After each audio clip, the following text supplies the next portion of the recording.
सबसे पहले हम बात करते हैं मास डिफेक्ट, द्रव्यमान शक्ति। डायग्राम मैंने बना के रखा है, उसको बना रहने दो, उसको मत देखना अभी। मास डिफेक्ट, द्रव्यमान क्षति, द्रव्यमान शक्ति, है ना। अगर आपको डायग्राम वगैरह का लगता है तो डायग्राम तो आप बना भी लिया करो यहाँ से। उसका कारण क्या है कि जैसे मान लो नोट्सों में आपको लग रहा है सही नहीं समझ में आ रहा है कुछ भी, तो ये वाला डायग्राम आप बना दिया करो, ठीक है।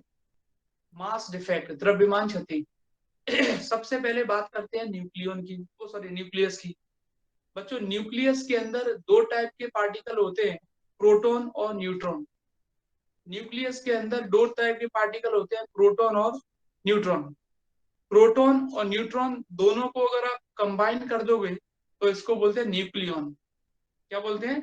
न्यूक्लियन। मतलब सीधा कहने का मतलब ये हुआ कि न्यूक्लियस के अंदर जो पार्टिकल है वो कौन से? न्यूक्लियन। जो न्यूक्लियंस होते हैं उन सभी का मास अगर आप कैलकुलेट करोगे, उन सभी का अगर मास आप कैलकुलेट करोगे, एक्सपेक्टेड मास बोलते हैं उसको, वो न्यूक्लियस के मास से ज्यादा निकलता है। न्यूक्लियन का जो मास होता है वो न्यूक्लियस के मास से ज्यादा निकलता है, या ऐसा बोल सकते हैं उसका एक्सपेक्टेड मास जो होता है, क्योंकि न्यूक्लियस किससे मिलकर बनता है? न्यूट्रॉन और प्रोटॉन से। जैसे न्यूट्रॉन प्रोटॉन इकट्ठे हुए न्यूक्लियस बन गया। तो न्यूट्रॉन का प्रोटॉन का मास जो होता है, मतलब न्यूक्लियन का जो एक्सपेक्टेड मास होता है, वो उसके एक्चुअल मास से ज्यादा होता है, या ऐसा बोल सकते हैं कि न्यूक्लियन का जो मास होता है वो न्यूक्लियस के मास से ज्यादा होता है। दोनों में से कुछ भी बोल दो। इस मास में जो चेंज है या मास में जो लॉस हो रहा है, उसी को बोलते हैं हम मास डिफेक्ट।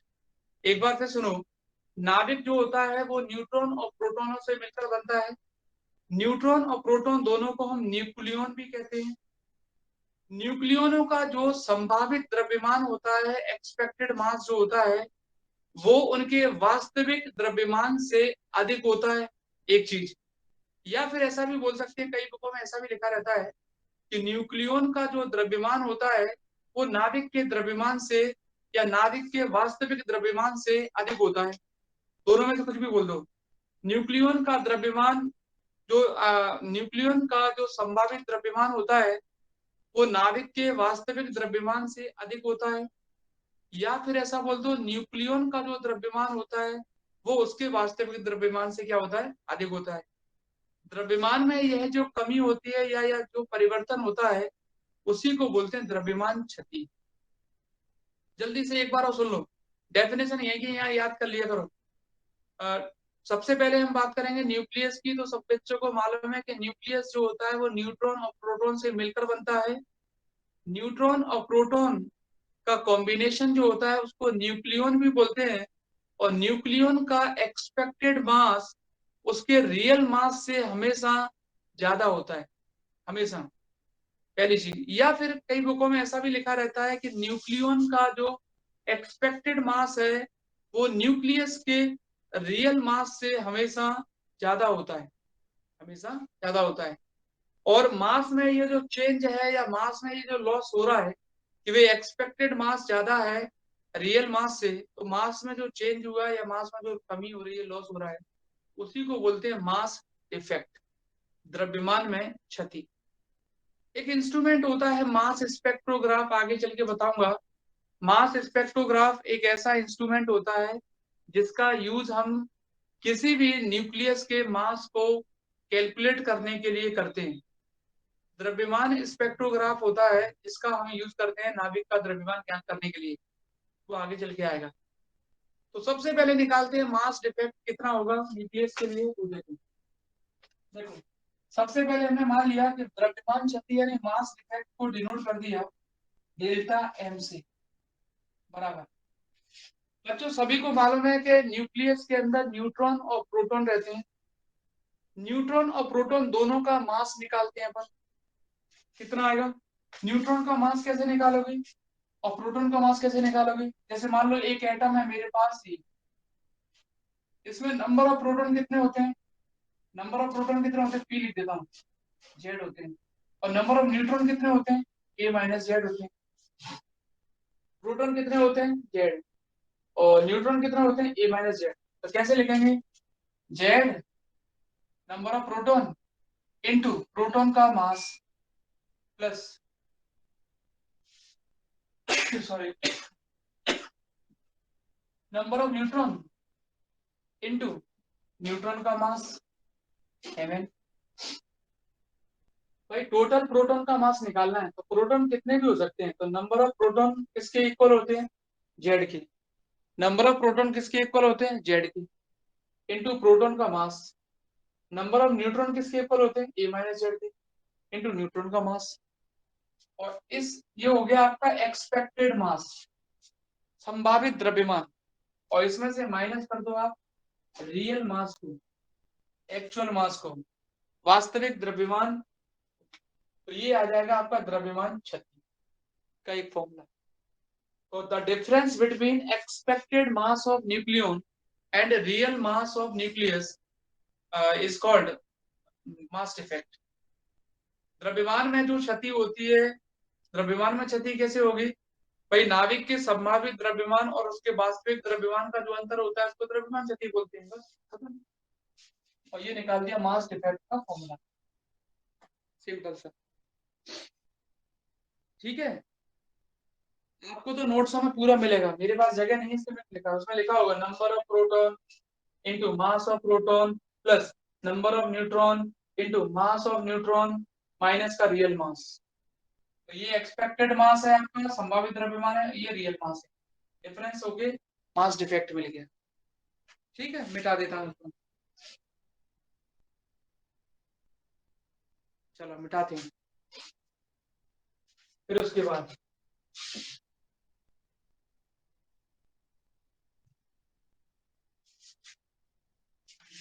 देखो नेक्स्ट आता है पैकिंग फ्रिक्शन। छोटी छोटी डेफिनेशन है, दो दो नंबर में आती है। Packing friction, packing friction, Hindi में इसको पैकिंग भिन्न बोलते हैं, पैकिंग भिन्न बोलते हैं इसको, पैकिंग भिन्न से आप क्या समझते हो। तो देखो न्यूक्लियस का जो मास होता है, packing friction F equal to, denote करते हैं इसको F से, पैकिंग फ्रिक्शन को पहले बता देता हूँ। न्यूक्लियस का जो मास होता है, नाभिक का जो द्रव्यमान होता है, वो कुछ भी हो सकता है। कुछ भी का मतलब कोई भी, जरूरी नहीं है पूर्णांक संख्या हो, इंटीजर वैल्यू, कुछ भी हो सकता है। न्यूक्लियस का मास कुछ भी हो सकता है, लेकिन कैपिटल ए जो रहता है, जिसको आप मास नंबर के नाम से जानते हो, द्रव्यमान संख्या के नाम से जानते हो, वो हमेशा फ्रैक्शन पार्ट नहीं होती है। वो हमेशा क्या होती है आपकी, रियल होती है, पूर्णांक होती है, इंटीजर होती है। कौन, कैपिटल ए।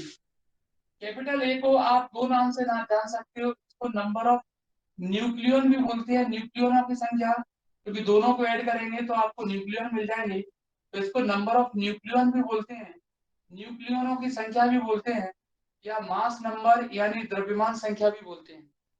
और ये हमेशा एक इंटीजर वैल्यू होती है, पूर्णांक संख्या होती है। लेकिन नाभिक का जो द्रव्यमान होता है, मास ऑफ न्यूक्लियस, वो जरूरी नहीं है कि आपका पूर्णांक हो।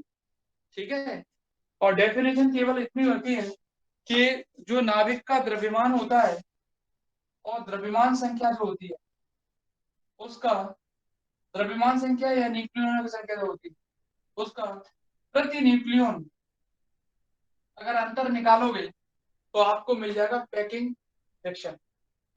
The difference between mass of nucleus and mass number, mass of nucleus and mass number per nucleon, इसको न्यूक्लियन भी बोलते हैं, नंबर ऑफ न्यूक्लियन भी बोलते हैं, per nucleon is called packing fraction. Definition simple सी, किसी नाविक का वास्तविक द्रव्यमान और उसकी द्रव्यमान संख्या, किसी नाविक, कोई भी परमाणु है, किसी परमाणु के नाविक का वास्तविक द्रव्यमान और परमाणु की द्रव्यमान संख्या का प्रति न्यूक्लियन जो अंतर होता है, उसी को हम पैकिंग घनत्व बोलते हैं। परिभाषा मैंने कोई अलग से थोड़ी ना बनाई है, फॉर्मूले से ही डेफिनेशन बनी है, फॉर्मूला याद करो बस, डेफिनेशन होगी आपकी, इसमें कोई डेफिनेशन अलग से नहीं है। The difference between mass of nucleus and mass number per nucleon is called packing fraction. क्या होता है packing fraction. F equal to M upon A. इनको ज्यादा डिटेल में नहीं पढ़ना है, इसलिए मैं ज्यादा डिटेल में लेके नहीं जाऊंगा इनको। ए और ए कैंसिल हो गया, ये आ गया एम अपॉन ए, और ए कैंसिल हो गया तो ये आ जाएगा। तो यहाँ से बच्चों लिख सकते हो, इसको उधर ले जाओ तो एम अपॉन ए बराबर लिख सकते हो 1 प्लस ए। ये तो डेफिनेशन है, इनमें डिटेल में जाना आवश्यक नहीं है आपके लिए, क्योंकि छोटी छोटी डेफिनेशन है बस। इन दोनों का डिफरेंस क्या होता है? पैकिंग फ्रिक्शन का, पैकिंग घनत्व बोलते हैं इसको, पैकिंग फ्रिक्शन। और मास डिफेक्ट क्या होता है? एक्सपेक्टेड मास और रियल मास का जो डिफरेंस होता है, संभावित द्रव्यमान और वास्तविक द्रव्यमान का जो अंतर होता है, वो उसका क्या होता है? मास डिफेक्ट, द्रव्यमान शक्ति। ये दूसरी डेफिनेशन होगी, ठीक है। तीसरा, चलो मिटाते हैं इसको, मिटा देता हूँ। तो ये आपको याद कर लेना है दोनों डेफिनेशन। इसमें ज्यादा डिटेल में नहीं गया, तो 2 नंबर की आती है, अब इसमें फालतू का समय वेस्ट करो, कोई मतलब है नहीं। अब बात करते हैं बाइंडिंग एनर्जी, बंधन ऊर्जा। हेडिंग बनाते हैं बाइंडिंग एनर्जी।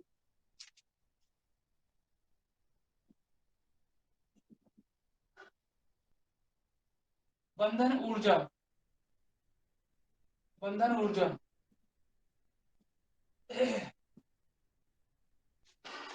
बाइंडिंग एनर्जी, बंधन ऊर्जा। देखो क्या होती है बाइंडिंग एनर्जी। सभी बच्चों को मालूम है कि जो न्यूक्लियन, जो, जो न्यूक्लियस होता है वो किससे मिलकर बनता है? न्यूक्लियनों से मिलकर बनता है। न्यूक्लियन मतलब न्यूट्रॉन और प्रोटॉन। तो किसी भी न्यूक्लियस के फॉर्मेशन के लिए न्यूक्लियन का यूज किया जाता है, सभी को मालूम है।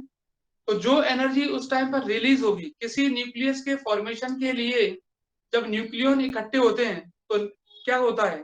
कुछ ना कुछ एनर्जी क्या होगी? रिलीज होगी। उसी को बोलते हैं बाइंडिंग एनर्जी।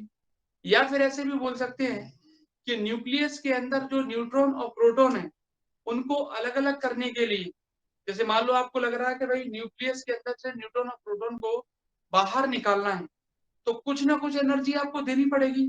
तो कितनी एनर्जी देनी पड़ेगी? वो एनर्जी होगी बाइंडिंग एनर्जी। क्या होगी? Binding energy. किसी नाविक का, किसी नाविक को बनाने के लिए न्यूक्लियनों को जो ऊर्जा दी जाती है, वो उसकी बंधन ऊर्जा कहलाती है। या ऐसा बोल सकते हैं, किसी नाविक को बनाने के लिए न्यूक्लियन जो ऊर्जा मुक्त करते हैं, वो होती है आपकी नाविक की बंधन ऊर्जा।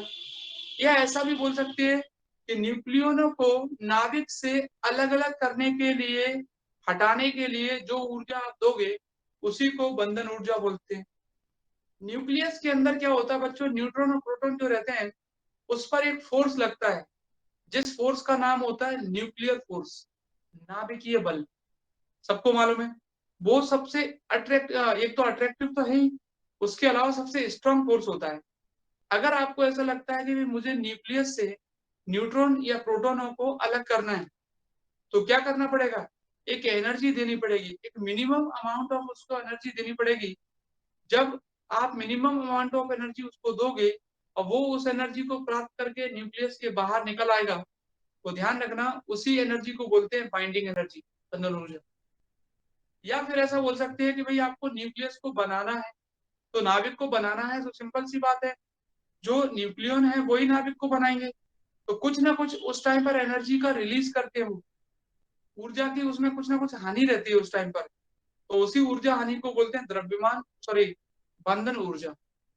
किसी नाभिक को बनाने में, किसमें? Formation of nucleus, formation of nucleus. जब आप किसी न्यूक्लियस को बनाओगे, तो कितनी एनर्जी उस टाइम पर रिलीज करोगे?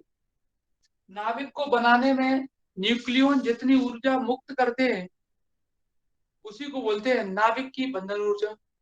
या किसी नाभिक से न्यूक्लियनों को आपको मुक्त करना है, तो जो ऊर्जा देनी पड़ेगी वो होगी उसकी बंधन ऊर्जा। दोनों टाइप से कैसे भी आप रख लो। न्यूक्लियस के फॉर्मेशन के लिए जो न्यूक्लियन एनर्जी का रिलीज करते हैं, जो न्यूक्लियन एनर्जी रिलीज करते हैं उसको बाइंडिंग एनर्जी बोलते हैं। या फिर न्यूक्लियस में से अगर आप न्यूक्लियनों को अलग करना चाहते हैं, तो जितनी एनर्जी आपको देनी पड़ेगी वो भी क्या होती है? उसकी बाइंडिंग एनर्जी। बाइंडिंग एनर्जी के बराबर एनर्जी देनी पड़ती है, आपको मालूम है। न्यूक्लियस के अंदर न्यूट्रॉन प्रोटॉन चिपके बैठे हैं, आपको अलग करना है तो इतनी एनर्जी देनी पड़ेगी कि वो अलग हो जाए। वो कितनी होगी, वो बाइंडिंग एनर्जी के बराबर होगी, बंधन ऊर्जा के बराबर। जैसे मैं आपसे एक एग्जांपल बोलूं कि भाई कोई मान लो इलेक्ट्रॉन है, वो आपका ग्राउंड स्टेट में है, और मान लो या फर्स्ट ऑर्बिट में, सपोज करो फर्स्ट ऑर्बिट में है, उसको सेकंड ऑर्बिट में पहुंचना है, तो वो तो फर्स्ट ऑर्बिट में रहेगा। सेकंड ऑर्बिट में पहुंचाने के लिए मान लो आपको 2 इलेक्ट्रॉन वोल्ट एनर्जी देनी पड़ेगी, तब जाके वो सेकंड में पहुंचेगा। तो वो तो फर्स्ट में अपने जो भी बहुत सारे इलेक्ट्रॉन के साथ बैठा हुआ है, लेकिन अगर उसने आपने उसको 2 इलेक्ट्रॉन वोल्ट एनर्जी दे दी, तो वो कहाँ पहुंच जाएगा, फिर सेकंड ऑर्बिट में पहुंच जाएगा। सेम कंडीशन बाइंडिंग एनर्जी की रहती है। वो तो अपना न्यूक्लियस के अंदर न्यूक्लियर प्रोटॉन आराम से बाइंडिंग मतलब बॉन्ड बना के बैठे हुए हैं, एक दूसरे के पास रहते हैं। अब आपको उसको अलग करना है, तो कितनी एनर्जी देनी पड़ेगी, बाइंडिंग एनर्जी के बराबर, कि वो ब्रेक हो जाए वहां से। बंधन ऊर्जा, इसका फॉर्मूला होता है बी बराबर, बाइंडिंग एनर्जी को बी लिखते हैं, B equal to delta M into C square. Mass defect होता है डेल्टा एम यहाँ पर, द्रव्यमान क्षति इंटू सी स्क्वायर। ये छोटा सा डेरिवेशन है, कराता हूँ उसका, पहले इनको मिटा देता हूँ। तो न्यूक्लियस के फॉर्मेशन में जो एनर्जी न्यूक्लियन रिलीज करते हैं, उसको क्या बोलते हैं हम, बाइंडिंग एनर्जी। नाभिक को बनाने में न्यूक्लियनों द्वारा मुक्त ऊर्जा बंधन ऊर्जा कहलाती है। तो क्या फॉर्मूला होता है इसका, बी बराबर delta M C square, B बराबर डेल्टा एम सी स्क्वायर। ठीक है, चलो निकालते हैं इसका डेरिवेशन, मिटा देता हूं उसको, बनाते हैं इसका डेरिवेशन। देखो बी बराबर, नहीं करा देता हूँ, बी बराबर delta M into C square, ये फॉर्मूला रहता है। Binding energy B equal to delta M का फॉर्मूला सभी बच्चों को मालूम है, Z into M P plus A minus Z into M N minus का एम इंटू में सी स्क्वायर। डेल्टा एम का फॉर्मूला अभी बताया था मैंने, इंटू सी स्क्वायर। तो बी बराबर क्या करेंगे हम, बाइंडिंग एनर्जी पर न्यूक्लियन निकालेंगे, बी अपॉन ए। क्यों निकाल रहे हैं वो भी मैं बताऊंगा अभी आपको। बाइंडिंग एनर्जी पर न्यूक्लियन, प्रति न्यूक्लियन बंधन ऊर्जा। प्रति न्यूक्लियन कैसे निकालते हैं, बी में ए का डिवाइड कर देते हैं। ए क्या है, नंबर ऑफ न्यूक्लियन है, न्यूक्लियनों की संख्या है। तो बाइंडिंग एनर्जी में ए का डिवाइड करोगे तो बाइंडिंग एनर्जी पर न्यूक्लियन आ जाएगा। इधर भी डिवाइड करो, Z upon A M P plus, इसमें भी ए का डिवाइड करो तो 1 minus Z upon A M N minus, इसमें भी करो M upon A into C square. यहाँ भी डिवाइड कर दिया, यहाँ भी डिवाइड कर दिया, यहाँ भी डिवाइड कर दिया। तो बी अपॉन ए को कोई एक नया नाम दे देते हैं, बी बार दे देते हैं, चलो B bar. B upon A को एक नाम दे दिया, बाइंडिंग एनर्जी पर न्यूक्लियन, प्रति न्यूक्लियन बंधन ऊर्जा को मैंने एक नाम दे दिया बी बार बराबर। देखो एक स्टेप डायरेक्ट करूंगा, एम एन का मल्टीप्लाई इसमें कर दो और एम एन का मल्टीप्लाई इसमें कर दो। जब आप इसमें मल्टीप्लाई करोगे तो देखो जेड अपॉन ए कॉमन आ जाएगा, तो जेड अपॉन ए इसमें किया तो यहाँ आ जाएगा M P minus M N, फिर इसका इसमें कर दो माइनस का प्लस का एम एन और minus M upon A into C square, ये लिख दिया। ठीक है, उसके बाद B bar equal to Z upon A को जेड अपॉन ए लिखा, समझ में आ रहा है। इसका मल्टीप्लाई इसमें किया, जेड अपॉन ए कॉमन निकाल लिया, m P minus M n बचेगा, इसको मैंने यहाँ लिखा m P minus M n plus m N minus M upon a का फॉर्मूला अभी बताया था, फ्रैक्शन, जब हमने पैकिंग फ्रैक्शन बताया था तब एम अपॉन ए कितना था, 1 plus F into C square, ये था। कोई दिक्कत है तो पूछ सकते हो। उसके बाद पैकिंग फ्रैक्शन में बताया था ये मैंने, M upon A equal to 1 plus F. अभी आपको क्या करना है, मास ऑफ प्रोटॉन और मास ऑफ न्यूट्रॉन की वैल्यू रखना है। मास ऑफ प्रोटॉन बच्चों जो रहता है और मास ऑफ न्यूट्रॉन ये आपको याद करना है, क्योंकि ये मास ऑफ प्रोटॉन और मास ऑफ न्यूट्रॉन जो मैं लिखने वाला हूँ वो एएमयू में लिखने वाला हूँ। ऐसे तो मालूम है 1.67 10 की पावर -27 दोनों का मास होता है, लगभग बराबर रहता है। लेकिन एएमयू में इसकी वैल्यू क्या होती है, एक की होती है 1.00728 1.00728 और एमएन की वैल्यू होती है इधर एमएन एमएन बराबर, ये भी अप्रोक्सीमेटली बराबर ही होती है 1.00867 867। वैसे तो मालूम है 1.67 10 की पावर -27 होती है, लेकिन एएमयू में एएमयू एटॉमिक मास यूनिट, इसमें एएमयू एमपी बराबर इतना होता है, एम एन बराबर इतना होता है, ये दोनों वैल्यू यहाँ रख दो। तो बच्चों यहाँ पर एमपी और एमएन की वैल्यू रखना है, या भी रखना, और फिर इसको सॉल्व कर लेना। तो मैं डायरेक्ट लिख देता हूँ, आपका आंसर आ जाएगा बी बार बराबर, यहाँ से जब वैल्यू रखोगे ना ये वाली याद ना, यार अगर माइनस हो जाएगा तो ये वैल्यू आएगी आपकी माइनस का 0.00139 0.00139 जेड अपॉन ए प्लस, फिर यहाँ रख दोगे, इसमें से 1 माइनस हो जाएगा, एम एन रखोगे तो इसमें से 1 माइनस हो जाएगा, तो कितना आ जाएगा 0 पॉइंट, इसमें से रख दो, यहाँ रखेंगे तो 1 माइनस हो जाएगा 0.86 0.00867 00867 और फिर माइनस का मल्टीप्लाई होगा, माइनस का इसमें माइनस एफ इंटू सी। कैलकुलेशन आप कर लेना, क्या करोगे एमपी एमएन दोनों रख देना, जो भी वैल्यू आएगी ये आगे वैल्यू जेड अपॉन एमएन रख देना, एमएन कितना है ये है, उसमें से 1 माइनस हो जाएगा तो ये बच जाएगा, माइनस का मल्टीप्लाई। तो ये बाइंडिंग एनर्जी का एक छोटा सा डेरिवेशन जो मैंने आपको बता दिया, अगर उसमें हो तो ठीक है, नहीं हो तो आप लिख के जरूर देते रहना। सर ये लास्ट लाइन फिर से बताना। एमपी रख देना, एमपी की वैल्यू है 1.00728, एमएन रख देना 1.00867 प्लस एमएन रख देना, एमएन कितना है आपका, ये है आपका 1.00867 माइनस का 1 कर देना, माइ प्लस का है, तो जब ये वैल्यू यहाँ रखोगे तो इसमें 1 को माइनस करके ये आ जाएगा, और माइनस का मल्टीप्लाई करके ये आ जाएगा, इन दोनों का डिफरेंस ये आ जाएगा। फिर भी किसी स्टेप में दिक्कत है तो पूछ जरूर लेना और गलत मत लिखना।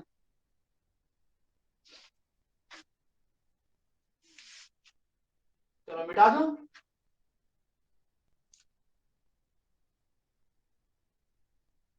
चलो मिटाता हूँ।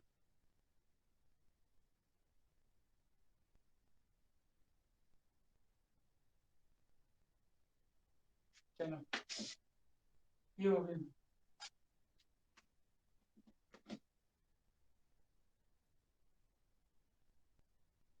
अब आता है बाइंडिंग एनर्जी कर्व, बंधन ऊर्जा वक्र।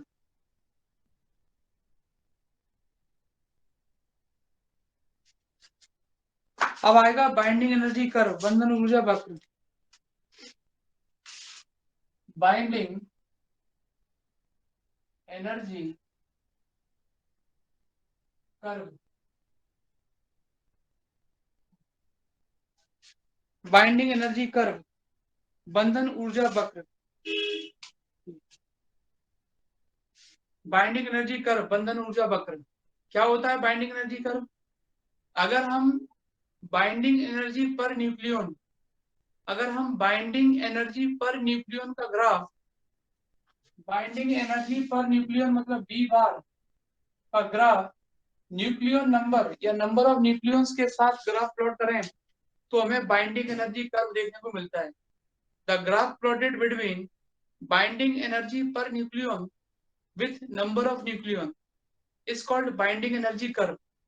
यदि हम प्रति न्यूक्लियन बंधन ऊर्जा का, प्रति न्यूक्लियन बंधन ऊर्जा का न्यूक्लियनों की संख्या के साथ ग्राफ खींचें तो वहां पर बच्चों हमें क्या देखने को मिलता है, न्यूक्लियनों की संख्या के साथ ग्राफ खींचेंगे तो वहां पर हमें बंधन ऊर्जा वक्र देखने को मिलता है। परिभाषा भी यहीं से बन जाती है, क्या प्रति न्यूक्लियन बंधन ऊर्जा का न्यूक्लियनों की संख्या के साथ खींचा गया ग्राफ बंधन ऊर्जा वक्र कहलाता है, बाइंडिंग एनर्जी कर्व। तो डेफिनेशन आप लिख देना, binding energy per nucleon, the graph plotted between binding energy per nucleon with number of nucleon is called binding energy curve. सबसे पहले हम बात करते हैं कि बाइंडिंग एनर्जी कर्व में क्या क्या आपको स्टार्टिंग में याद रखना है। बच्चों सबसे पहला पॉइंट, पॉइंट बाय पॉइंट याद रखो तो हो सकता है जल्दी हो जाए। जो छोटे एलिमेंट होते हैं जैसे 1H1, 1H2, 2He3, छोटे छोटे एलिमेंट जो होते हैं, हाइड्रोजन जैसे एलिमेंट है 1H1, 1H2, 1H3, ड्यूटेरियम, प्लूटियम जिसको बोलते हैं, उन सभी की बाइंडिंग एनर्जी बहुत कम होती है। पहला पॉइंट। जो स्मॉल एलिमेंट होते हैं, स्मॉल एलिमेंट कौन से होते हैं? जिनका एटॉमिक नंबर कम रहता है, वो एलिमेंट स्मॉल माने जाते हैं, तो उनकी बाइंडिंग एनर्जी भी क्या रहती है? कम रहती है। पहला पॉइंट। बंधन ऊर्जा याद रखना है, छोटे एलिमेंटों की हमेशा कम रहती है। दूसरा बच्चों, ये जो आप देख रहे हो, हीलियम, बेरिलियम, कार्बन, ऑक्सीजन और नियोन, इन सभी को छोड़कर, इन सभी को छोड़कर जितने भी एलिमेंट हैं, सभी के लिए बाइंडिंग एनर्जी कर्व कंटिन्यूस रहता है, सतत। इनके लिए कंटिन्यूस नहीं रहता है। किस किस के लिए? हीलियम, बेरिलियम, कार्बन, ऑक्सीजन और नियोन। सभी सुनना, सारे पॉइंट सुनना, सारी चीजें क्लियर हो जाएंगी। इनके लिए बाइंडिंग एनर्जी कर्व कंटिन्यूस नहीं होता है, सतत नहीं होता है, ऊपर नीचे होता है ना, डिस्क्रीट टाइप में। और इनके लिए जो बाइंडिंग एनर्जी कर्व मिलता है इसके बाद वाले एलिमेंट के लिए, वो कंटिन्यूस होता है, सतत होता है। दूसरा पॉइंट। तीसरा बच्चों, हीलियम, बेरिलियम, कार्बन, ऑक्सीजन, कोई बता सकता है बेरिलियम का एटॉमिक नंबर क्या होता है? कौन बताएगा? बीई। एटॉमिक नंबर कितना होता है? जल्दी 4। बोलो। और एटॉमिक मास? 9। एटॉमिक मास कितना होता है? 9 से 8 8। कितना होता है? 8। हीलियम 2He4, सही लिखा है। बेरिलियम का क्या होता है? क्या बताया था? 4 और 8। कार्बन क्या होता है? 12। ऑक्सीजन क्या होता है? 8, 16। ये सही है, 80 होता है सर बेरिलियम। 80 होता है। 9 होता है सर। 9 होता है क्या? यस। पक्का होता है ना? अरे सर 9 है सर, हाँ, 9 ही है सर। 9 है ना? 8 ले लेना। 9 है, 8 ले लेना। हम सोच रहे हो 8 क्यों ले लेना है? अरे यार जबरदस्ती फंसा रहे हैं तो। 8 क्यों ले लेना, बताता हूँ अभी। जैसे आपने नाइट्रोजन पढ़ा है, नाइट्रोजन कितना होता है? 7, 9, 14 होता है। कभी ये सुना है 7, 9, 15? क्यों सुना है क्या 7, 9, 15 नाइट्रोजन में? नहीं सुना? देखो 7, 9, 14 भी होता है, 7, 9, 15 भी होता है, 7, 9, 13 भी होता है। अब आप सोच रहे हो ये कहां से हो गया? Isotopes, very good. Isotopes, very good. Isotopes है ना, समस्थानिक। नाइट्रोजन में सब होते हैं, 13 भी होता है, 14 भी होता है, 15 भी होता है, समस्थानिक होते हैं आइसोटोप्स। आइसोटोप्स क्या होते हैं? जिनके एटॉमिक नंबर सेम हो, जेड सेम हो, जिनके परमाणु क्रमांक समान हो, एटॉमिक मास डिफरेंट हो, एटॉमिक मास डिफरेंट हो, वो होते हैं आइसोटोप्स। जिनके एटॉमिक नंबर यानी परमाणु क्रमांक समान हो, द्रव्यमान संख्या अलग हो, वो आइसोटोप्स होते हैं, समस्थानिक। मान लो किसी को ऐसे याद नहीं रहता, ऐसे याद रख लेना, जिसमें नंबर ऑफ प्रोटॉन इक्वल हो और न्यूट्रॉन अलग अलग हो। नंबर ऑफ प्रोटॉन इक्वल हो, न्यूट्रॉन अलग अलग हो, प्रोटोनों की संख्या इक्वल हो, न्यूट्रॉनों की संख्या अलग अलग हो, वो होते हैं आइसोटोप, समस्थानिक। ये देखो सब में प्रोटॉन बराबर है, न्यूट्रॉन अलग अलग है, ठीक है। तो आइसोटोप्स, ये बेरिलियम का आइसोटोप्स है ना। अब देखो जरा एक चीज मैं आपको दिखाने वाला हूँ इसमें। एक तो आप सेकंड पॉइंट आपके लिए बन ही गया, क्या क्या बन गया? कि इन सारे एलिमेंट को छोड़ दो, इनके लिए जो ग्राफ मिलता है वो कंटिन्यूअस नहीं होता है, सतत नहीं होता है। बाकी सारे एलिमेंट के लिए ग्राफ कैसा मिलता है? कंटिन्यूअस मिलता है, सतत मिलता है। थर्ड नंबर पे आते हैं। इसके अंदर नंबर ऑफ प्रोटॉन कितने हैं?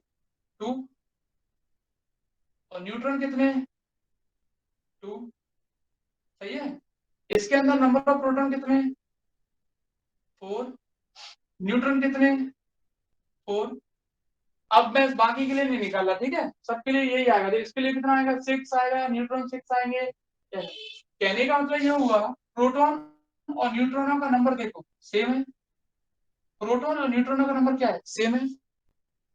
20 से जो छोटे एलिमेंट होते हैं, 20 तक की बात कर रहा हूं, 20 से जो छोटे एलिमेंट होते हैं उनकी बाइंडिंग एनर्जी कम रहती है।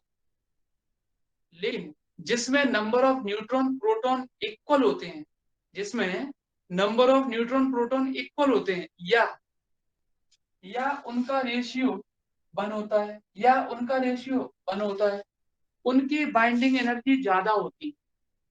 समझ में आया? 0 से 20 तक की बात कर रहा हूं मैं अभी।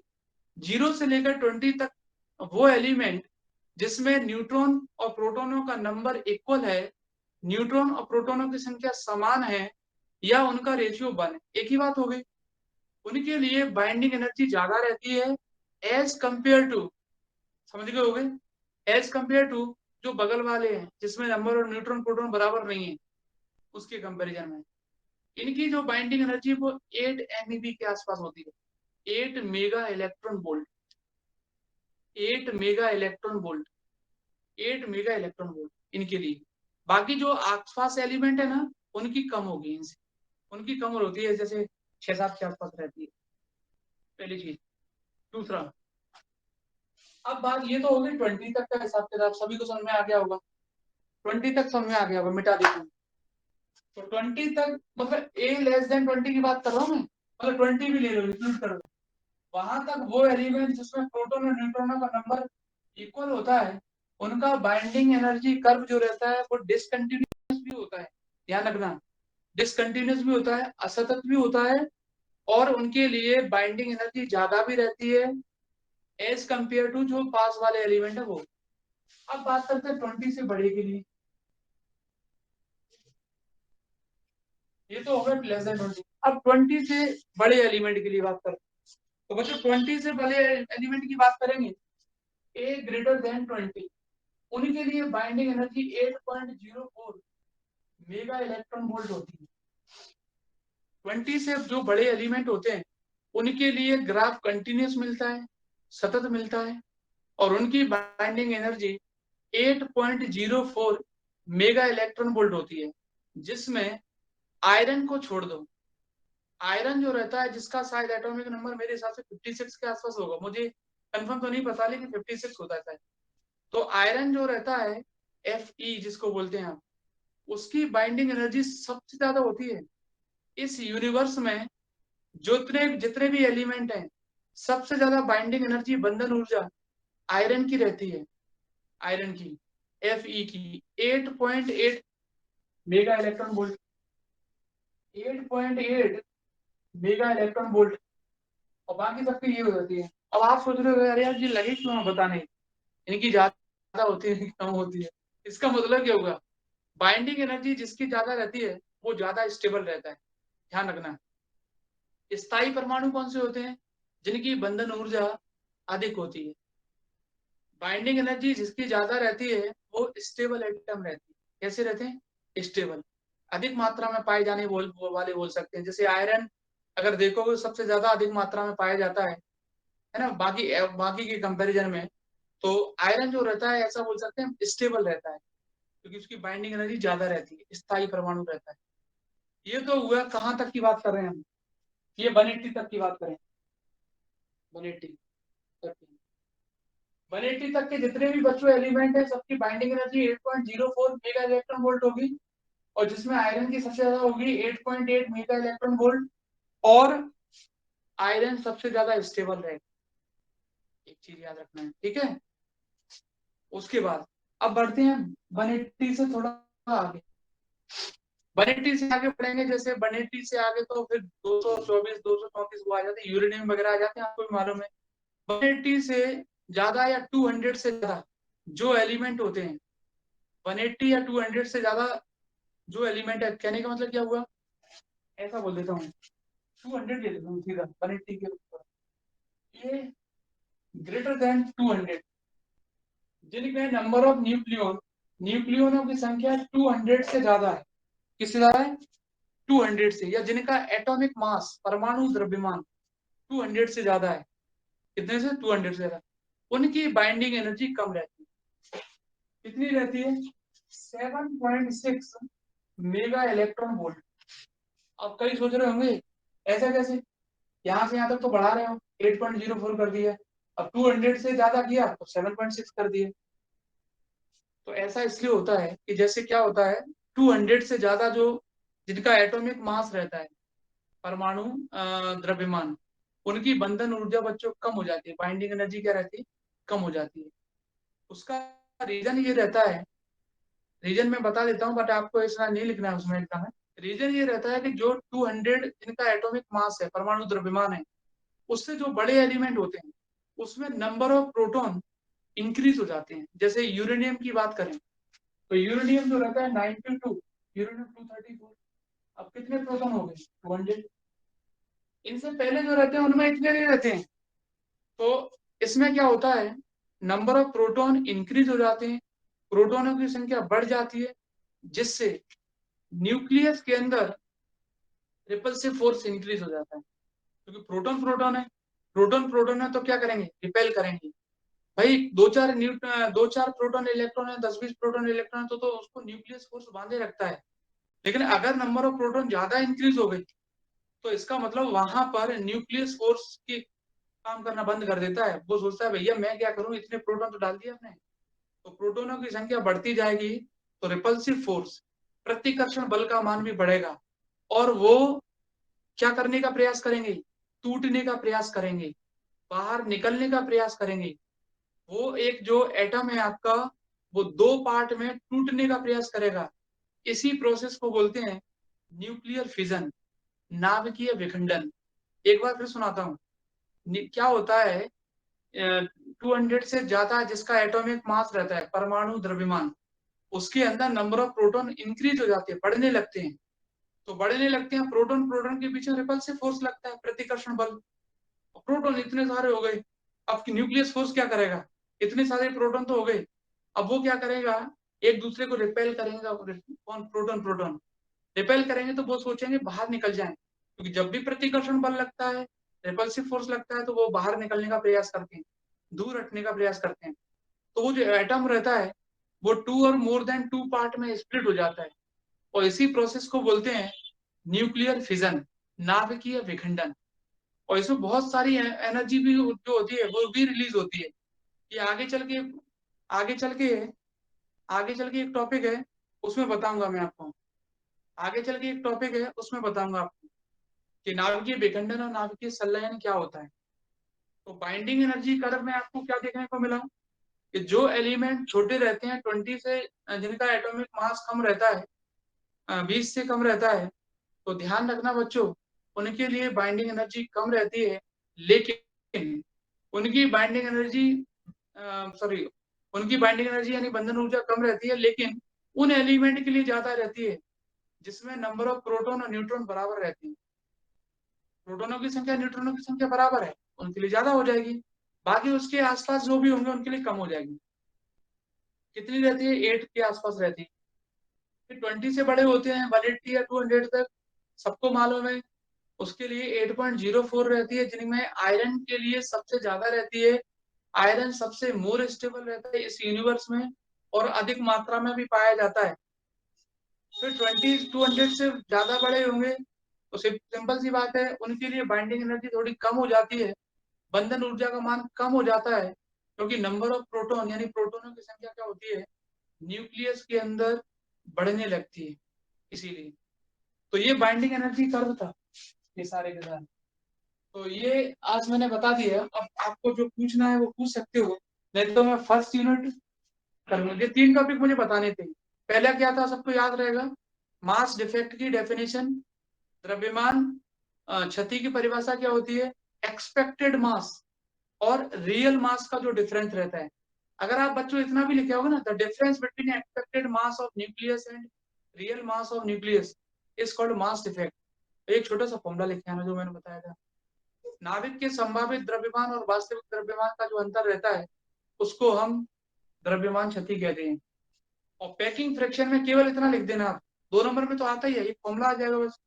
पैकिंग फ्रैक्शन की डेफिनेशन क्या हो जाएगी, real mass of nucleus and mass number का जो डिफरेंस रहता है पर nucleon is called packing fraction. Per nucleon नहीं भी लिखोगे तो अभी चल जाएगा, केवल इतना लिख दोगे ना कि नाभिक के द्रव्यमान और द्रव्यमान संख्या का जो अंतर होता है उसको हम क्या बोलते हैं, पैकिंग भिन्न बोलते हैं, तो भी ठीक है। और बंधन ऊर्जा की परिभाषा, किसी नाभिक को बनाने के लिए न्यूक्लियनों द्वारा मुक्त की गई ऊर्जा नाभिक की बंधन ऊर्जा कहलाती है। किसी न्यूक्लियस के फॉर्मेशन के लिए जो भी बाइंडिंग एनर्जी, जो भी एनर्जी रिलीज होती है, जो भी न्यूक्लियन एनर्जी को रिलीज करते हैं उसी को बोलते हैं हम बाइंडिंग एनर्जी। ठीक है, तो ये तीनों डेफिनेशन आपको कर लेना है, डायग्राम बना लेना है, छोटा नहीं है, बड़ा है, इसमें भी लिखना पड़ेगा आपको। फिर नेक्स्ट टाइम पे नया टॉपिक स्टार्ट करेंगे। ठीक है, तो इतना कर लो, फिर रिवीजन क्लास अभी स्टार्ट करता हूँ, जिसको करना है ज्वाइन कर लो, और ज्यादा टाइम नहीं लगेगा इसमें, यूनिट जल्दी खत्म हो जाएगा। तो ये तीनों डेफिनेशन कराएंगे, इसके बाद रिवीजन क्लास कराएंगे, और जिस बच्चे को जो पूछना है वो पूछ सकता है, और या फिर नेक्स्ट टाइम पे अपन क्या करेंगे, आगे वाला टॉपिक करेंगे।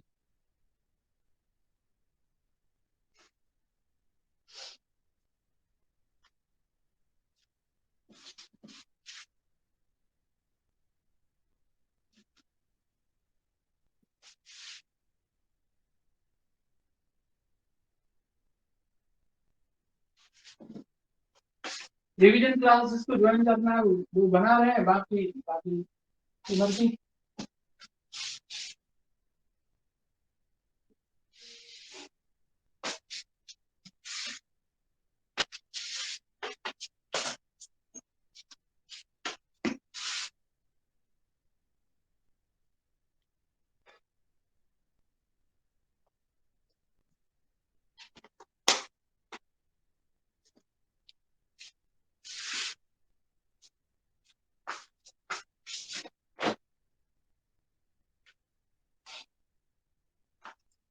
इस टाइम तो शादियां बहुत चल रही हैं, बच्चे शादियों में घूम रहे हैं।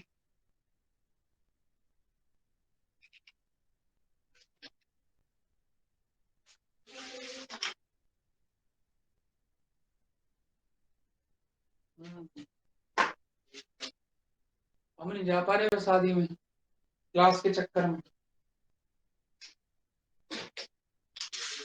बच्चे नाराज हो जाते हैं, अरे सर क्लास बंद कर दी आपने।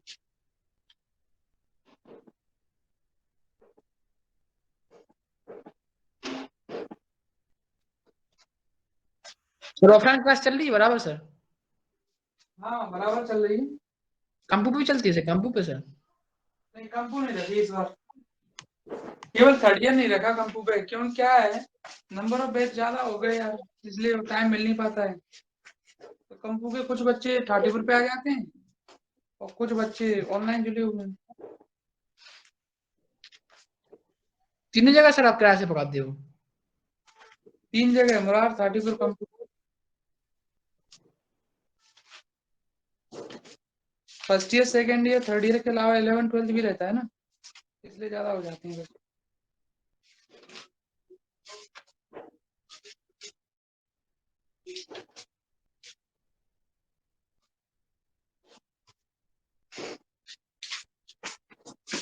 पिछले टर्म में मैंने ग्रुप वेलोसिटी और वेव वेलोसिटी बताया था, कला वेग और समूह वेग। जो बच्चे नहीं आए थे वो फॉर्मूला लिख लें, फेस वेलोसिटी, फेस वेलोसिटी या वेव वेलोसिटी, इसको फेस वेलोसिटी या वेव वेलोसिटी, कला वेग या फिर कला वेग या फिर तरंग वेग बोलते हैं। इसका फॉर्मूला था ओमेगा अपॉन की।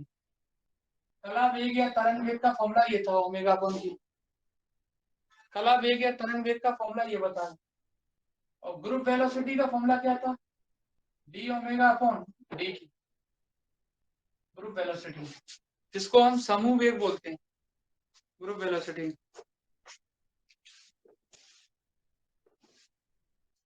क्या करें यार, दाल रोटी का खर्चा तो चलाना है। मतलब ये मान के चलो सुबह 7 बजे से बैच स्टार्ट होता है और चलता है रात में, जैसे अभी टीटीएस में तो चलो 9, सवा 9, 9:30 बजे चल जाती है, और एमडब्ल्यू में 10 बजे खत्म होता है रात। और बस वैसे ही पढ़ाते, इतने पैसा वसूलाने जो है, जो आता है किराए में चला जाता है। पैसे भी तो मिलते हैं सर, फ्री में थोड़ी ना पढ़ाते हो सर। हैं? पैसे भी तो मिलते हैं सर, फ्री में थोड़ी ना पढ़ाते हो। पैसे इतने नहीं आ रहे ना, पैसे तो उतने ही आते हैं जितना किराया लगता है, किराया भर जाता है। जन सेवा कर रहे हैं ये हमारे घर।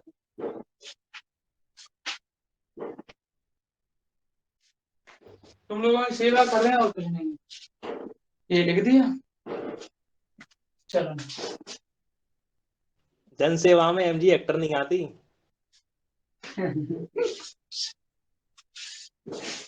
वो तो इधर उधर से मांग मूंग के उठाइए, जहाँ से कर्जा लिया वहां से कर्जा लिया। अनापेक्षिकीय, अनापेक्षिकीय मुक्त कण से संबद्ध, हेडिंग डाल देना भली, मुक्त कण से संबद्ध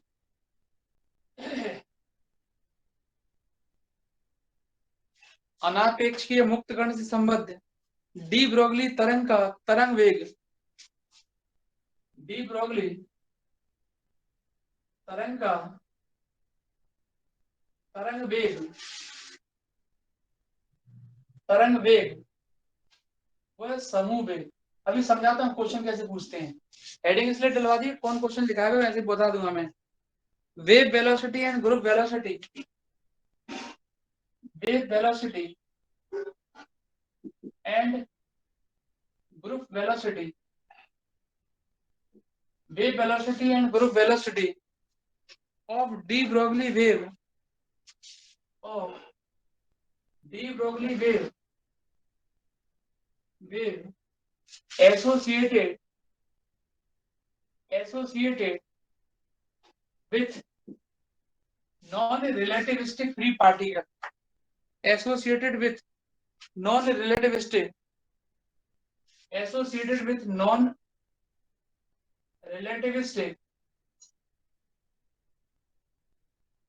free particle, अनापेक्षीय मुक्त कण, अनापेक्षीय मुक्त कण से संबद्ध डी ब्रोगली तरंग का तरंग वेग व समूह वेग, wave velocity and group velocity of de Broglie wave associated with non relativistic free particle. देखो बच्चों, सबसे पहले हम बात करते हैं नॉन रिलेटिविस्टिक फ्री पार्टिकल। अनापेक्षीय मुक्त कण क्या होता है? नॉन रिलेटिविस्टिक फ्री पार्टिकल वो पार्टिकल होता है जिसकी स्पीड या जिसकी वेलोसिटी स्पीड ऑफ लाइट से बहुत कम होती है। उस पार्टिकल को नॉन रिलेटिविस्टिक फ्री पार्टिकल बोलते हैं, जिसकी स्पीड ऑफ लाइट से कम हो, वो फ्रीली मूव कर रहा हो। अनापेक्षीय मुक्त कण वो कण होता है जिसका वेग प्रकाश के वेग से बहुत कम होता है और वो किसी भी दिशा में कहीं भी घूम रहा हो, कोई दिक्कत नहीं है। ठीक है, वेग क्या होता है? प्रकाश के वेग से कम होता है। इस क्वेश्चन में जो आपसे डेरिवेशन पूछ रहा है वो ये बोल रहा है कि फेस वेलोसिटी का और वेव वेलोसिटी का आपस में रिलेशन बताओ। फेस वेलोसिटी का और वेव रिलेशन बताओ कि फेस वेलोसिटी वेव वेलोसिटी के कंपैरिजन में कितने टाइम्स होती है। रिलेशन का मतलब जो नहीं रिलेशन पे बताया वो नहीं, रिलेशन का मतलब ये पूछ रहा है कि फेस वेलोसिटी और वेव वेलोसिटी कौन किसका डबल होता है, कौन किसका हाफ होता है। ये लिख के देगा आपको, शो दैट या प्रूव दैट कि फेस वेलोसिटी वेव वेलोसिटी की इतनी टाइम्स है ना, ये सारी चीजें। तो कला वेग और तरंग वेग में वो सॉरी कला वेग और समूह वेग में आपसे रिलेशन पूछ रहा है।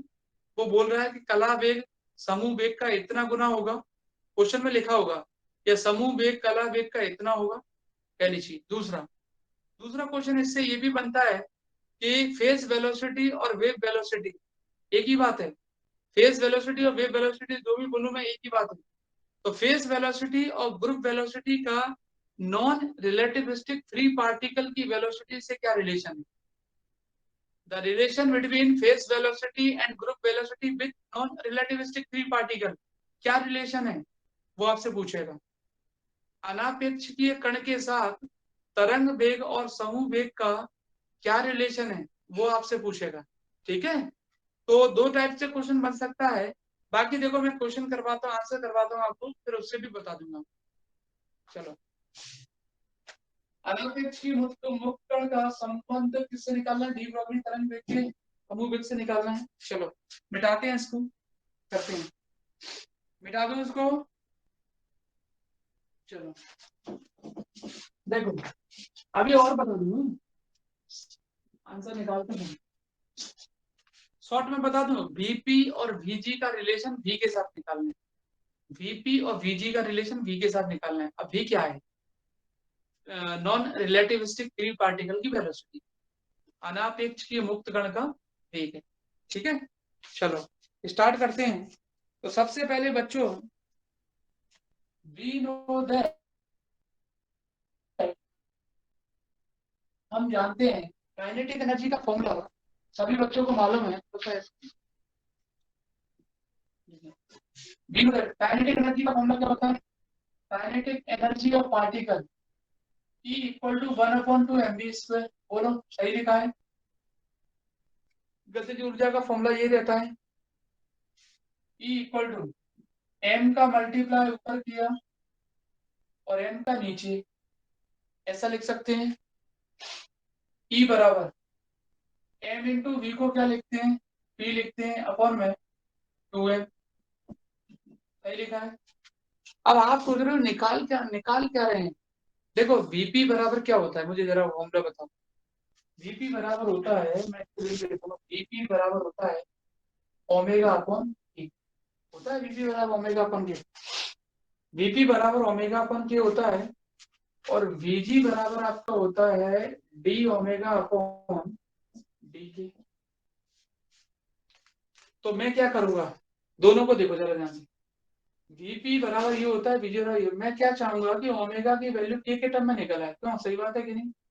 क्योंकि ओमेगा की वैल्यू अगर के टर्म में निकल आए तो मेरे दोनों काम हो जाएंगे, एक तो Vg भी निकल आएगा और Vp भी निकल आएगा। तो मैं चाहूंगा कि ओमेगा की वैल्यू के टर्म में मिल जाए, तो Vp भी आ जाएगा, Vg भी आ जाएगा। तो देखते हैं, निकालते हैं। सबसे पहले ये आ गया। अब क्या करेंगे? ई का फॉर्मूला होता है, ई का क्या फॉर्मूला होता है? ई इक्वल टू होता है एच इंटू न्यू, होता है एच इंटू न्यू। उसके बाद न्यू का, न्यू की बात करें, चलो मैं लिखता जाता हूँ। ई की जगह क्या लिखेंगे? H new.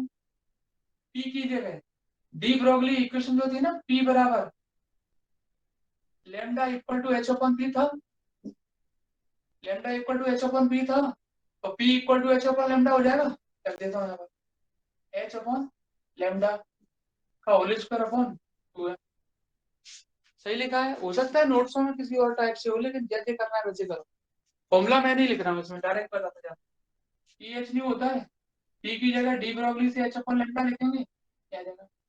फिर आपको मालूम है ओमेगा वाला क्या होता है? Omega equal to 2 pi nu होता है। न्यू की वैल्यू निकालो जरा, यहाँ से कितनी आ रही?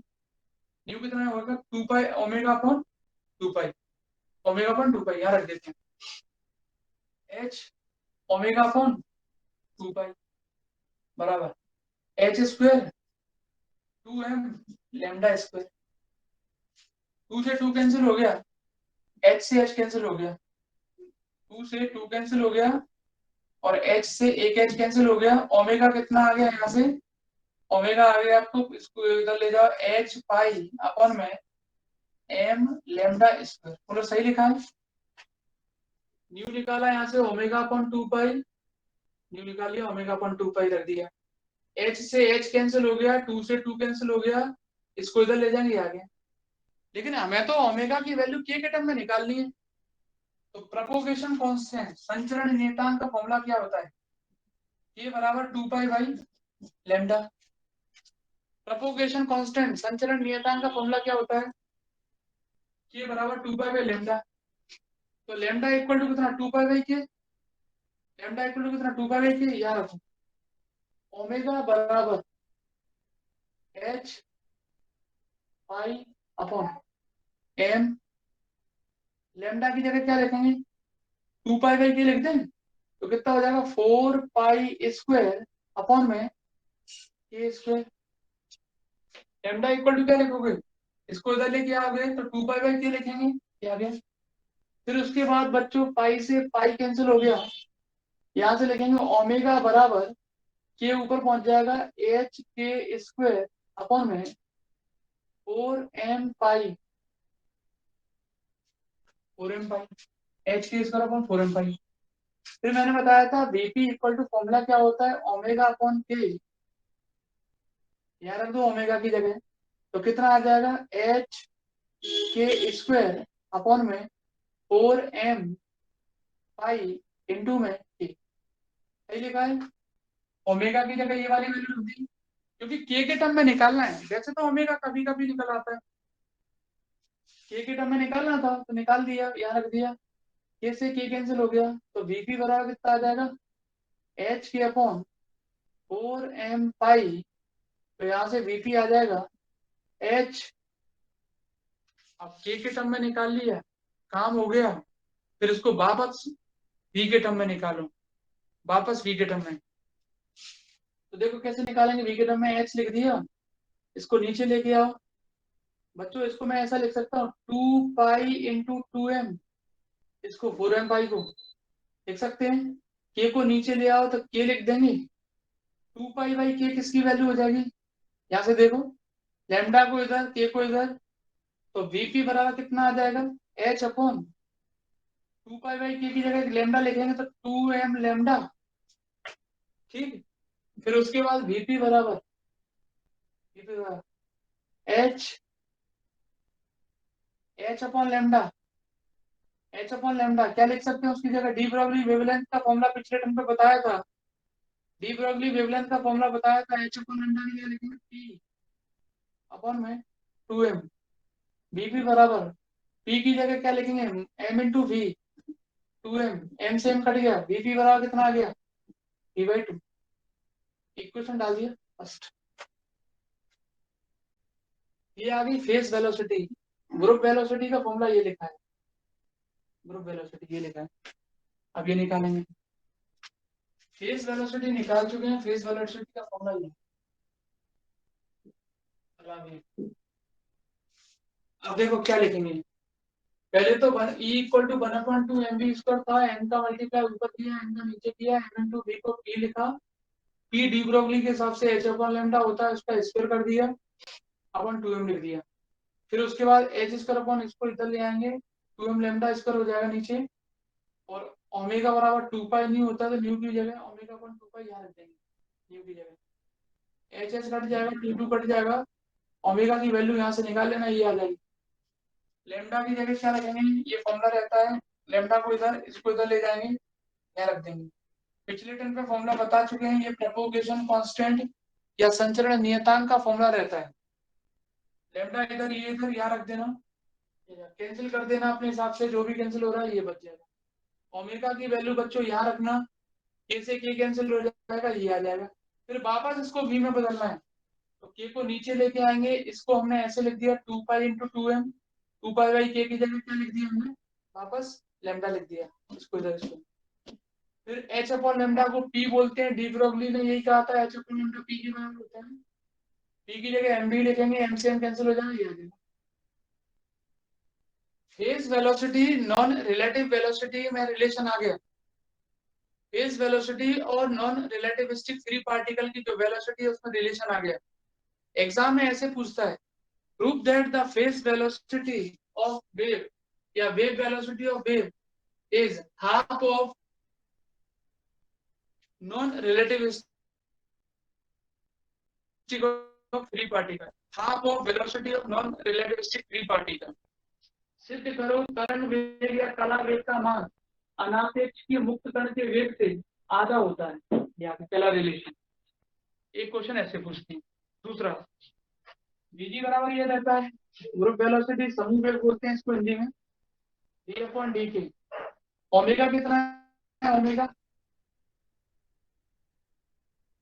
ये लिखा है एच के स्क्वायर अपॉन में 4m5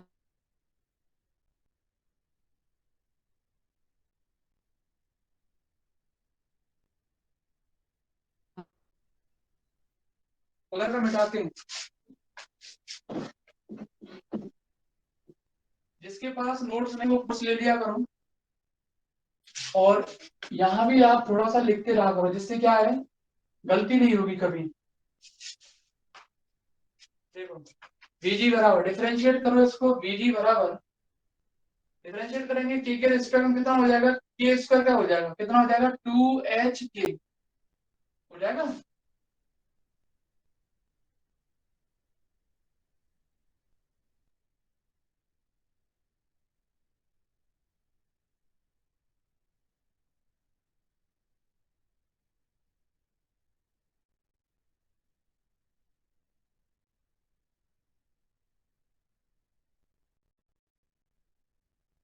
तो VG इक्वल टू क्या लिखेंगे, H अपॉन M को अलग कर दो और 2 पाई को अलग कर दो, K को नीचे ले आओ। तो VG बराबर H upon M, 2 pi by K क्या हो गया, 2 pi by K lambda, 2 pi by K हो गया लैम्डा, और H अपॉन लैम्डा क्या हो गया, H अपॉन लैम्डा क्या बोलेंगे P upon H upon lambda क्या बोलेंगे P। तो VG बराबर P की जगह क्या लिखेंगे, M into V upon M, cancel हो गया। तो VG किसके इक्वल आ गया। कई बार एग्जाम में पूछते हैं, prove that the group velocity of wave, prove that the group velocity of wave is always equal to velocity of non relativistic free particle. सिद्ध करो समूह वेग जो होता है अनापेक्ष के मुक्त कण के वेग के बराबर होता है। दूसरा क्वेश्चन हो गया, सेकंड नंबर डालिए। तीसरा रिलेशन देखो, V की जगह VG यहाँ रख दो, फर्स्ट से फ्रॉम फर्स्ट क्या लिखेंगे, V की जगह VG देखें तो VG अपॉन 2। तीसरा क्वेश्चन,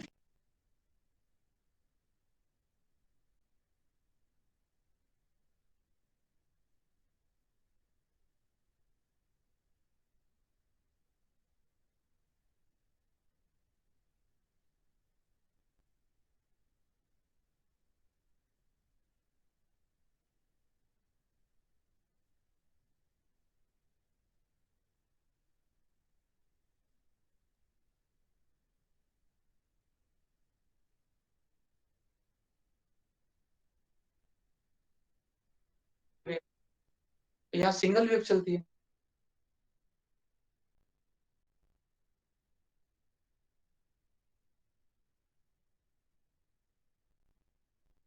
ऑफ वेव भी बोल सकते हैं। The group velocity of wave is always twice the phase velocity of wave. समूह वेग का मान कला वेग का हमेशा दोगुना होता है। 4 क्वेश्चन बनते हैं इसलिए, 4 क्वेश्चन बनते हैं, ठीक है मिटा दो इसको।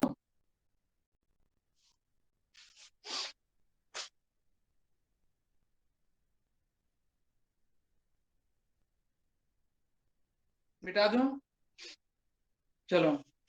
अच्छा एक चीज और, पिछले टाइम पे मैंने VP और VG में एक रिलेशन बताया था आपको, VP और VG में एक रिलेशन बताया था, VG बराबर था और VP माइनस का lambda DVP upon D lambda, ये बताया था मैंने पिछले टाइम पे, याद हो आपको। तो मैंने उस टाइम पर उल्टा बोल दिया था आपको। क्या होता है, 2 मीडियम होते हैं, एक नॉन डिस्पर्सिव मीडियम होता है, नॉन डिस्पर्सिव मीडियम, मीडियम मतलब अविक्षेपण माध्यम, अविक्षेपण माध्यम। नॉन डिस्पर्सिव मीडियम वो मीडियम होता है जिसमें फेज वेलोसिटी और वेव वेलोसिटी बराबर रहती है। कला वेग और तब समूह वेग क्या होता है, बराबर रहता है। कहने का मतलब ये हुआ कि नॉन डिस्पर्सिव मीडियम वो मीडियम होता है जिसमें किसी वेव की वेलोसिटी लैम्डा पर डिपेंड नहीं करती। किसी वेव की जो वेलोसिटी है वो कौन सी वेलोसिटी है, VP। तो VP जो होता है वो लैम्डा पर डिपेंड नहीं करता है। जैसे कि वैक्यूम, वैक्यूम में जितनी भी वेव होती हैं सबकी स्पीड इक्वल रहती है। तो वहां ऐसे ही बोल सकते हैं, जो वैक्यूम में जो भी वेव रहेगी उसकी जो वेव वेलोसिटी रहेगी वो लैम्डा पर डिपेंड नहीं करती है, डिपेंड नहीं करेगा। तो वीपी का लैम्डा के डिफरेंशियल कितना हो जाएगा, जीरो। भैया मैंने आपसे कहा एफ एक्स बराबर के है, के एक्स पे डिपेंड नहीं कर रहा है। अब एफ एक्स का डिफरेंशियल करो तो के का तो जीरो हो जाएगा ना, क्यों? क्योंकि के एक्स पे डिपेंड ही नहीं कर रहा है। तो वीपी लैम्डा पे डिपेंड नहीं करता है, इसीलिए उसका डिफरेंशियल जीरो हो जाता है। तो वीजी और वीबी दोनों इक्वल हो जाते हैं नॉन डिस्पर्सिव मीडियम में। अविक्षेपण माध्यम वह माध्यम होता है जिसमें किसी भी तरंग का जो वेग होता है वो लैम्डा पर निर्भर नहीं करता है। हर तरंग का वेग अविक्षेपण माध्यम में समान रहता है हमेशा। जैसे कई सारी तरंग ले लो आप, कोई भी तरंग ले लो, सबका जैसे एक्स किरण है, गामा किरण है, परावैनी किरण है, वो भी लेना है, सब निर्वात में अगर देखोगे सभी का वेग बराबर रहता है।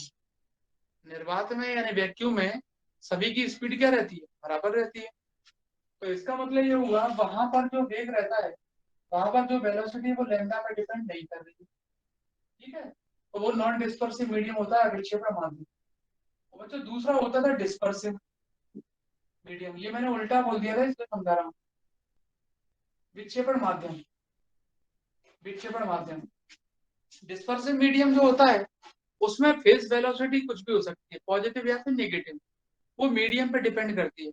मीडियम के हिसाब से उसकी वैल्यू चेंज होती है। जैसे मान लो कोई भी डाइलेक्ट्रिक मीडियम ले लो आप, डाइलेक्ट्रिक मीडियम ले सकते हो, कोई परावैद्युत मीडियम, जैसे अपन बोले पानी में, कांच में, है ना, तो वहां स्पीड अलग अलग रह जाती है। कभी पानी में ज्यादा हो गई तो कांच में हो सकता है कम हो जाए, एयर में, है ना सब। तो जहां भी हम बात करते हैं जो भी मीडियम आप लेते हो, मीडियम मतलब वैक्यूम को छोड़ दो आपके पास, और जो भी मीडियम आप लोगे तो वहां हर जगह स्पीड अलग अलग रहेगी और अलग अलग वेव की अलग अलग रहेगी। क्यों रहेगी? जैसे मैं वाटर की बात करूं, पानी की, तो वाटर के लिए रिफ्रैक्टिव इंडेक्स जो रहता है वो जो भी होता है 1.33 होता है, यानी 4/3 होता है वाटर के लिए रिफ्रैक्टिव इंडेक्स। और उसमें भी क्या होता है, जैसे मान लो कोई वेव अपन ने ले ली तो हर एक वेव की वेवलेंथ अलग अलग रहती है। तो जिस हिसाब से वेवलेंथ रहती है उसके हिसाब से रिफ्रैक्टिव इंडेक्स भी क्या होता है, इंक्रीज और डिक्रीज रहता है हर एक के लिए, मतलब स्पीड अलग आ गई। होता है ना formula, mu equal to C upon V, formula mu जो भी होगा, सी जो भी होगा, तो वी की वैल्यू अलग अलग आएगी। या ऐसा बोल सकते हैं म्यू इनवर्सली प्रोपोर्शनल रहता है। किसी भी मीडियम में मान लो म्यू अलग अलग है तो वी भी क्या होता है, अलग अलग रहता है। एक चीज, दूसरा लैम्डा और म्यू में भी ये रिलेशन रहता है। अगर किसी के लिए लैम्डा और अलग अलग है तो म्यू भी क्या होता है, अलग अलग रहता है ना। तो डिस्पर्सिव मीडियम वो रहता है जिसमें अपन डीवीपी अपॉन डी लैम्डा को कुछ भी मान सकते हैं। जैसे मैं आपसे बोलूं डीवीपी अपॉन डी लैम्डा, मान लो पॉजिटिव आ गया, तो सिंपल सी बात है, V G equal to V P minus, ये वैल्यू अगर पॉजिटिव आएगी, पूरी लैम्डा तो हमेशा पॉजिटिव रहता है, अगर मान लो ये वाली वैल्यू पॉजिटिव आ गई, पॉजिटिव मान लो कुछ भी आ गया, मान लो +1 आ गया सपोज कर, ठीक है, लैम्डा कुछ भी रहता है, +1 आ गई मान लो वैल्यू, तो बताओ वीपी बराबर, इसको इधर ले आओ, VG+1। तो इस केस में वीपी बड़ा हो जाएगा किससे, हाँ वीजी से, ऐसे ही होगा। तो अगर मान लो उल्टा हो जाए, जैसे डीवीपी अपॉन डी लैम्डा आपका नेगेटिव आ जाए, कैसा आ जाए, नेगेटिव आ जाए, तो वीजी बराबर क्या लिखोगे, वीपी माइनस, ये वैल्यू नेगेटिव आएगी, लैम्डा कुछ भी हो, मान लो ये वैल्यू -1 आ गई, तो माइनस माइनस क्या हो जाएगा, प्लस हो जाएगा, क्या हो जाएगा, प्लस हो जाएगा। तो उस टाइम पर वीजी वीपी से बड़ा हो जाएगा। ठीक है, पिछले टर्म पे शॉर्ट में बता दिया था, हो सकता है एक आध बच्चे को दिक्कत भी आई थी। तो ये था, तो आपका ये वेव वेलोसिटी और फेज वेलोसिटी और रिलेशन वगैरह सब कुछ खत्म हो गया। अब नेक्स्ट टाइम पे नया टॉपिक स्टार्ट करेंगे ही, ठीक है, इसको कंप्लीट कराने का। कुछ पूछना है तो पूछ सकते हो, बाकी नेक्स्ट टाइम पे इसके आगे कंटिन्यू करेंगे।